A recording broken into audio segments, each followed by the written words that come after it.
My 27 male, wife, 27 female, cheated on me with my best friend, 26 meters. I'm not sure where to begin.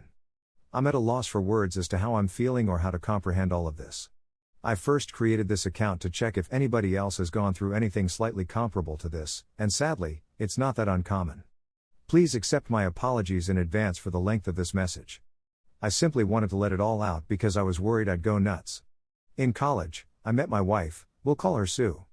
We were both 18 years old at the time. We hit it off right away on our first date and were exchanging I love yous within weeks of dating. She kind of chased me, but I was delighted she did. We confided in one another about our darkest fears and secrets. And when her father died during her final year of college, I was there for her through it all. Her father was diagnosed with pancreatic cancer. And while he was in the hospital, I'd spend the nights with her so she wasn't alone. We made it through. And it was at that moment in time that our friendship was deepened. She said she didn't know what she'd done if I hadn't been there for her. She referred to me as her soulmate. I knew I was going to marry this lady, and I asked her to marry me approximately 2 years after we graduated.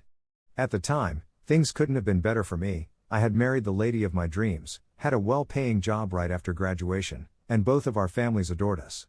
My best friend, let's call him Dave, and I had what I believed was an unshakable sibling tie. We'd known each other since 3rd grade, and he was the brother I didn't have. He was also married and had relocated with his wife after she found a nice position at a large legal company. His wife died in a vehicle accident about a year ago, which shattered him. He later returned to our hometown, but he was never the same.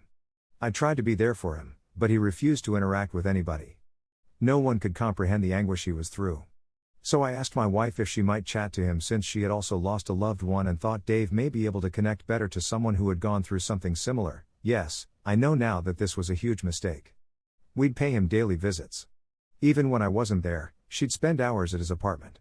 They were going on walks together, watching movies without asking me, eating lunch, and doing other things that couples do. This was clearly much more engagement than I had meant for them to have, and it made me uncomfortable, but Dave was doing much better as a result of it. It's vital to note that Dave and Sue had never liked one another before to all of this. This is due to Sue's opinion of his being a jerk. Dave was jumping from relationship to relationship before to marrying his wife, and even after he married his dead wife, he cheated on her on a regular basis. As a consequence, Sue disliked him and questioned how I could be friends with someone who had such poor values. This contempt for Chris was also what blinded me to what was to follow. As already said, Sue and Dave grew close, to the point where she'd invite him to events I'd planned for us as a couple. Furthermore, she began to exhibit traits of what I now recognize as standard cheater behavior, constantly on her phone, becoming progressively aloof, little to no intimacy, and arriving home late. At this time, everything seemed fishy, and one day she was texting, so I questioned who she was talking to. She said it was one of her pals, and when I requested to see what they were talking, she grew agitated and accused me of being possessive. When I expressed my dissatisfaction with their relationship to Dave, he assured me that nothing was wrong and even accused me of not trusting him and my own wife. I was starting to feel gaslit. This carried on until Sue went out again one day. She stated she was going to her sister's for the weekend because she wanted some distance from me since my allegations were driving her insane. I was still dubious, so I contacted her sister to see whether she was expecting Sue to come over. She affirmed that she was, but Sue hadn't come yet. Keeping in mind that she had departed at 3 p.m., and her sister's house is around 4 hours distant from where we reside. It was now 10 o'clock. I went to my friend's home because something in the back of my mind prompted me to. My wife's automobile is, indeed, parked only a few steps away from my friend's home. At this time, it was obvious what was going on, and I hate to say it, but I sobbed hard. After a few moments, I decided to walk in and investigate whether this was indeed what was going on. I entered via the rear door, which I knew was open. I walked in silently, and I could hear my wife groaning. I was trembling. When I got to his bedroom door, I could see through the squeak. My wife was hunched over on his nightstand. That sight will never leave my mind. I'm actually weeping as I write this. When I pushed the door open, they both froze and stared at me. It took all in me not to beat the living daylights out of Dave. I just walked away and into my vehicle. I could hear them scurrying and my wife yelled at me to halt so she could explain. I didn't want to see her. I'm not sure what I would have done, so I drove away. I wept the whole journey home, and they were both calling me. I went to see one of my college friends and have been here for about a week. I'm unable to eat, sleep, or think about anything else. I told my employer of the situation, and they were kind enough to provide me time off. I've been receiving phone calls from Dave and Sue, as well as our respective families. I texted my family to let them know I was okay and will be returning shortly, but I haven't answered to anybody else since. This is excruciating. That's terrible. I want to die. I want to leave this planet, but I'm too cowardly to do it myself. I'm trying to be strong, but my willpower is fraying. How could someone you cared about do something so selfless? I'm at a loss on what to do. How am I going to cope with this? Please assist me. Update 1, I'm not sure what to think of it. There are many more of these emails, but I wanted to share this one since it baffled me. I certainly do not know the person I married. What are your thoughts about it? As several of you, as well as family and friends, recommended, I called a lawyer and met with her yesterday. I told her everything, and she seemed really driven to help me get out of this as financially healthy as possible, given the circumstances. I still adore my wife, but I'm not sure I'll ever be able to get over this. I got a lot of messages from Dave as well, but I don't want to read them. I often alternate between sadness and wrath, and I'm at a loss for words right now. Should I attempt to see if reconciliation is possible, or should I quit my marriage now and avoid myself further heartache? My family is well versed in everything. Sue, it seemed, admitted what she had done to everyone. I've been away from everyone for more than 2 weeks and I'm still at a loss on what to do. The agony is still palpable. When I shut my eyes, all I see is Sue and Dave together, and the agony doesn't seem to be going away. I know most of you are saying simply divorce, and I would agree, but things aren't that simple when you're the one in this predicament. Given all of this fresh information, I'd welcome any help, especially from those who have been here before. How did you get beyond your betrayed husbands and waywards? Is it even conceivable? Proper now, I'm pretty positive I'll go with the divorce, but I just need reinforcement that I'm making the right choice. I looked over all of your comments and felt compelled to add this. She, as well as relatives and acquaintances, informed me that she had been living with her sister for the last several weeks. She mentioned in one of her letters that she had only talked to Dave once since I found out and went complete NC with him. Her mother sent me an apology for her daughter's actions. I didn't answer her phone calls. Sue, she added, is now undergoing individual counseling. In another email, she said that she would never leave me for Dave. She has emotions for him, but she is not in love with him. Huh? Dave is meant to leave shortly, but he is allegedly delaying his departure until he talks to me face to face. There's a lot more I haven't said, and I'm definitely leaving out certain specifics, but some of my family and friends think I should simply speak to her and move on. That's where I'm at the moment. Update 2, I took a break from Reddit and other social media to focus on my marriage and the next steps I wanted to take. I was receiving a lot of advice from the wonderful individuals on this site, as well as from family and friends. However, I wasn't sure what I really want. Since then, a lot has transpired, so this might be a novel. Please bear with me. When I looked back on the marriage, I realized it was mostly packed with joyful memories, which is why I was trying so hard to find a reason to remain. However, when I thought about her adultery, how she and Dave gaslighted me and made me doubt my sanity, all I felt was wrath. The more I looked, the more enraged I became. I'll never forget how upset Sue would become when I questioned her about where she'd been when she returned home late, or the disgusted look Dave gave me when I asked him, man to man, whether he and my wife were having an affair. The adultery was awful enough, but it was made worse by the fact that it was with my closest friend. But there's the gaslighting. Gaslighting. It's something I'll never get over. True, I was played like a fool, but it takes a particular sort of person to lie so readily and so brilliantly. I'm not sure how they were able to turn the switch so quickly. I recall her telling me how much she loved me and how hot she was as she was driving home thinking about me one night when she arrived home late, maybe 2 days before I found out. Because she wasn't wearing any panties, I'm fairly positive she'd returned from Dave's. She had with both of us at the same time. I F with her. I felt like a wimp in this circumstance. How could I have allowed them to all over me like that? I'm completely emasculated. The more I thought about it, the more I wanted to go to Dave's. But I couldn't do it. There is no justice for me in our legal system. They get to torture me and emotionally abuse me, but if I respond, I'm the one who gets locked up for who knows how long. I discussed this with my lawyer, who advised me not to do something dumb. I would not only go to prison, but I would also endanger my prospects in the divorce procedures. She advised I visit a therapist, but I'm not interested. I don't see the point. Sue's emails were continuously flooding my inbox, and they were just making me angrier. She was still spouting the same about how horrible her life would be if I didn't exist. She even had the audacity to email me forgiveness biblical texts. Why would I do that if I were so important? I returned to work because I needed to be occupied. Distracting myself has definitely helped me deal, and I don't drink as much as I used to. I got a letter from Sue one day at work. I was about to toss it away when I decided to read it. She discussed her individual therapy and how it helped her find some underlying difficulties with herself. The most significant of them is her poor self-esteem. She confessed that the disparity in our appearance made her extremely self-conscious, and that deep down she wanted to be desired by someone other than me. Her sister, she claims, has always been considerably attractive than her, which has led to her poor self-esteem. She said that, despite the fact that she was aware that I was drawn to her and that I made her feel attractive, she sought reinforcement from someone else.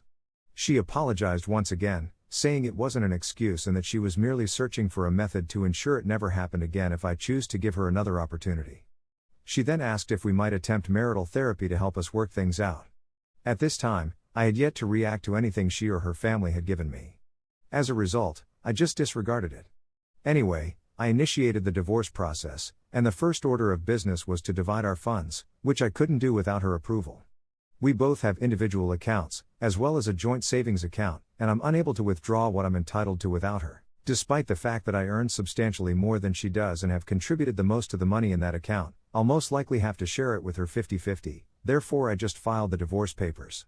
She was served a few weeks ago, and they began. She arrived at my residence with the divorce petition in her hands on the same day she was served. I'm not sure how she discovered where I was. We simply gazed at one another for what seemed like an eternity, and all the sorrow from that night returned. All of my feelings returned with fresh strength. I nearly burst into tears again, but I didn't. She seemed to be weeping as she raced towards me and attempted to embrace me. I gently pulled her away, and she burst out laughing. She began yelling, wondering why I was giving up on us so quickly and if we couldn't simply talk it out. I assumed I simply wanted to get away from her at this point. Looking at her made me feel a variety of emotions, so I wanted to get away before I did or said something I would later regret. When I attempted to return to my vehicle, she flung herself on the hood. I asked her what she wanted, and she said she just wanted to talk things out, that we couldn't end our marriage in such a way unless we cleared the air. I gave in since she was obviously not accepting no for an answer and was causing a commotion. When we arrived at my place, I just sat down and listened to what she had to say. She said once again that she would do everything to salvage our marriage, that she does not love Dave, and that she is sorry. She said that she'd done some study on how we may proceed and proposed a trial separation. During this separation, she told me that I could date anybody I wanted, but that I should postpone the divorce to allow her the opportunity to restore our friendship, and eventually our marriage. She proposed a one-sided open marriage in my favor, attempted to show me examples of other couples who had survived infidelity, and even recommended that we simply relocate to a new state or even a foreign country, just the two of us. That aspect stung a little since we had spoken about relocating and raising a family not long before all of this nonsense occurred. When she was through, we simply sat there in quiet, staring at one another. I then inquired as to why. Why is he there? Why would she cheat on me with him and then return just after I caught her? When I posed these questions, she burst into tears. She said that she felt very bad even while doing the actions, but she didn't know how to stop. That she was so engrossed in the affair that he didn't consider the implications or what she would lose. She said that the therapy helped her understand that she would have cheated on me at some time, if not with Dave, then with someone else. This was allegedly due to the same underlying difficulties that she was not aware of. I asked her whether she loved Dave, and she assured me she didn't. They haven't communicated since I left, and she has no idea where he is now. That she just loved me and would go to any length to make up for what she had done to us. I asked her whether she had ever cheated on me before this, and she promised to her deceased father that this was the first and only time. I inquired as to whether anybody else was aware of her and Dave's relationship. She paused and stated just her sister, but that she only found out about it a few days before I did, and that she pleaded with her to quit it and come honest to me.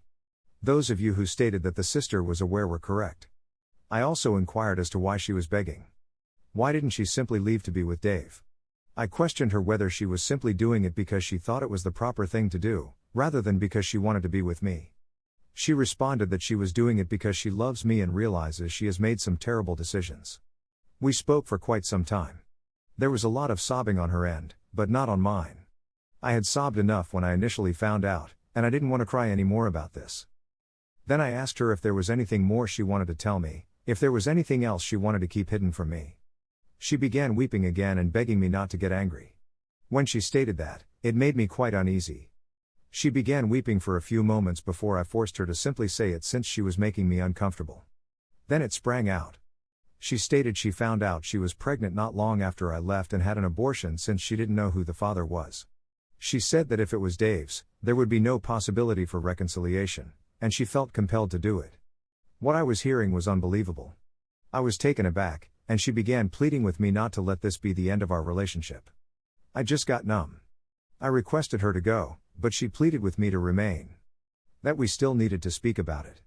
All of this pleading was absolutely frustrating, especially in light of the news I had just received. When I asked her how far along she was when she found out she was pregnant, she responded she was just a few weeks. Then it dawned on me. Wait. In an email, you said that you only began having with Dave approximately a week before I discovered it. Was it a sham? She gave a nod. She up a nod. She said that she simply said that because she didn't want to offend me with the facts and was attempting to downplay the situation. She said that it had been physical for less than a month. She attempted to comfort me, but I pushed her away. I begged her to go and not return. She attempted to say something, but I simply yelled at her to go.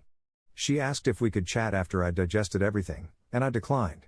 I informed her that I had secured a job in another state and would be relocating as soon as the divorce was finalized. In our state, there is a 2-month cool-off period after you file.